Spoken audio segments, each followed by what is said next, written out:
So Panda shows up to work the next day, and everyone praises him for being the great fighter that they think he is, while he thinks they're talking about his dancing. You are just incredible, Panda. Well, I don't think it's that big of a deal, really. It's just something I picked up a while back, you know? I guess I always had a natural talent, and it was ready to blossom. And yes, this does end up biting him in the ass later on, as you'd imagined, but you're not going to see me get pissed off at the liar revealed trope. Every idea has been done already. At this point, it's just a matter of how well that idea is being conveyed. Well, I gotta get to work. I'll see you later, honey. You sure will, little cuddle bear. What? You sure will, little cuddle bear. What? You sure will, little cuddle bear. You know, I don't care how South American this movie may be, there is no room for that kind of language in a kid's movie. But Polaris tells Panda what everyone's actually talking about. You see, that costume you wore shrunk so bad, I didn't look like a polar bear, I looked like a panda! And let me guess, everybody thought it was me up there, right? You nailed it on the head, kid. And here I thought they were all excited about my dancing. Yeah, exactly how could you think that? There was nobody around to see it! So Panda agrees to let everyone think that it was him in the ring, so Polaris can keep fighting. But after he spills the beans to his dance instructor, he decides that he should be the one fighting since he's getting all the glory for it. I want to be the one to fight Teddy Thunders. What? Have you lost your mind, son? That's the craziest thing I ever heard! But I figured out I do like how it feels to be treated like a champ, Mr. Polaris. So that's why I want to be a real champ, you know what I mean? It's a matter of personal pride, you see? Panda, you're not a fighter. You're a dancer. Leave the fighting to me. Mr. Polaris, I am prepared to blow the whistle to everybody, including the papers. Unless you unconditionally allow me to go into the ring against Teddy Thunders. One way, fairly and squarely. So, just to recap, Panda likes all the new attention that Honey is giving him, and that is the only reason why he continues on with the charade as set up by Polaris. Now he's actually going to go into the ring, fighting his own fights, where he'll no doubt get his ass handed to him, and Honey will now lose all affection for him. How is this a good idea? It's a matter of personal pride. But you're gonna get yourself killed! Or at least hospitalized. It's a matter of personal pride. Also, Honey's gonna think you're a loser. It's a matter of personal pride. You're probably gonna get fired for stealing your boss's last chance for glory. It's a matter of personal pride. The Titanic suffered more casualties than it needed to because of pride. It's a matter of personal pride. Okay, fine. Don't get yourself mangled. See if I care. So Polaris caves in and lets Panda do the fighting.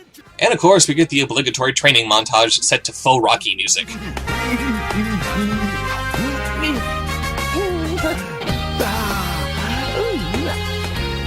And suddenly I'm thinking back to this one line of dialogue that Polaris said before this all went down. We got the public smack dab where we want them. We can't lose them now, can we? We gotta give them what they want, and fast! He wants the rematch now and fast, and now we're thrown into the middle of a training montage that lasts for several days, if not longer. But we've already established that these fights happen nightly.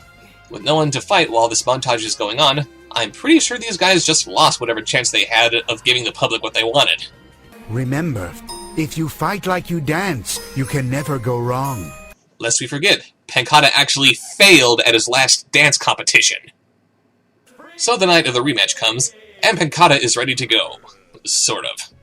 And in this corner, we have the current reigning and undisputed national heavyweight champ himself, weighing in at, hey, kid, you're not on one of those shake diets, are ya? He'll be shaking tonight. That was a good one. Honey, I knew the turnout would be good for this fight, but you should see how many bets I took. I've never seen so many customers here. I've already made a week's worth of tips. There's nobody there! The fight begins, and Panda gets the ever-loving crap beaten out of him when he starts to remember what his dance instructor told him. Remember, if you fight like you dance, you can never go wrong. And he starts doing some dance moves, and he still loses the match. Give the movie a point for realism? So, yeah, unlike what most other kids' movies or sports movies would do, Panda loses the match. But it's okay, since Polaris actually bet against him, and now he's staking rich. Everybody out there thought you were going to flatten Teddy Thunders for sure. Of course, knowing Teddy Thunders, I knew that would be impossible. So that's why I placed all my bets on Teddy. If that mohawked moron hadn't clobbered you, I wouldn't be rolling in dough today. Oh, Mr. Polaris, you must have won a truckload of money. Even I placed a bet on myself. Listen, kid, there's going to be lots of changes around here. And most of those changes involve Polaris jumping ship, proving he's the smartest character in this entire movie, signing the bar over to Pancata, and Pancata turning it into a dance hall. Oh yeah, and Honey still likes him and isn't turned off by the revelation that he's not a fighter. Because that makes sense, right? And before the credits roll, we're left lingering on this creepy image. Enjoy it as it seeps its way into your subconscious, haunting your nightmares forever. So that was the little panda fighter. And what else can you really say about it? The animation is crap, the characters look creepy and are pretty unlikable, the plot holes are confusing even by plot hole standards, even the morals are messed up. Everyone lives happily ever after because the main character failed at trying something new? I know that it's a good idea to be true to yourself and play to your own strengths, but if that's the message this movie was trying to go for, I don't see it. In closing, if you really need to see a Kung Fu Panda ripoff, take my advice and go hunt down Chopkick Panda. See you later. Ding dong, ding dong, ding dong, ding dong, ding dong, ding dong, ding dong, ding dong, ding dong, ding dong, ding dong, ding dong, ding dong, ding dong, ding dong, ding dong. It's a song you can hear from all over the net. It's even on YouTube. But for some reason I can't use it at all. It just makes no sense. You can see how the people make money off it with the ads in front of their vids. But I can't use a minute in my reviews. Tell me, how does that make sense? They're all maniacs, UMG. Can someone tell me how this works? Please tell me. They're all maniacs, UMG. Please explain to me why they could still sue me. They're all maniacs,